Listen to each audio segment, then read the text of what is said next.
अगर आपने भी टिकट बुक की है मैत्री एक्सप्रेस में तो पूरी टिकट की राशि होगी वापसी। मैत्री एक्सप्रेस सेवाओं से संबंधित एक महत्वपूर्ण अपडेट सामने आई है। संचालन संबंधी कारणों से कई मैत्री एक्सप्रेस ट्रेनों को रद्द कर दिया गया है। ट्रेन नंबर 13108 कोलकाता से ढाका मैत्री एक्सप्रेस जो 22 जुलाई 2024 को कोलकाता से रवाना होने वाली थी। इसके बाद ट्रेन नंबर 13107 ढाका से कोलकाता मैत्री एक्सप्रेस जो 23 जुलाई 2024 को ढाका से रवाना होने वाली थी।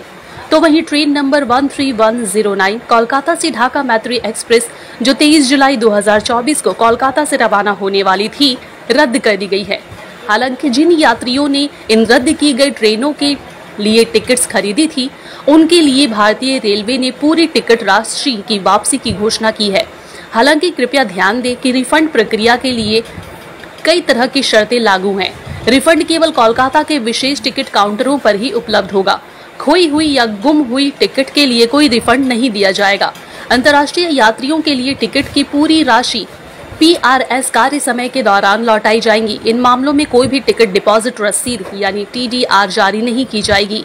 इन ट्रेनों के रद्द होने के कारण यात्रियों को कोई भी असुविधा के लिए खेद प्रकट रेलवे द्वारा की गई है। साथ ही यात्रियों से अनुरोध है कि वे रिफंड प्राप्त करने के लिए टिकट काउंटरों पर सही समय पर संपर्क करें।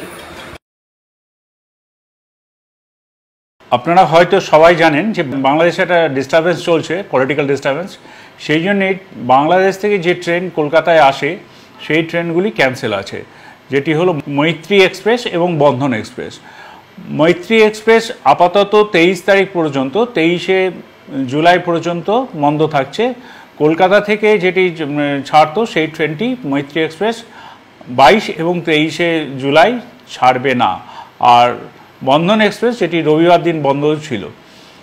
যাত্রীরা যারা টিকিট কেটেছেন এবং যেতে পারেননি তাদের জন্য আমাদের ফেয়ারলি প্লেস কাউন্টার এবং কলকাতা টার্মিনালের যে ফরেন কাউন্টারসগুলো আছে সেখানে নির্ধারিত সময় গিয়ে আপনারা যারা জার্নি করতে পারেননি, আবারও বলছি যারা জার্নি করতে পারেননি ট্রেন ক্যান্সেলেশনের জন্য তারা কিন্তু ফুল রিফান্ড পাবেন।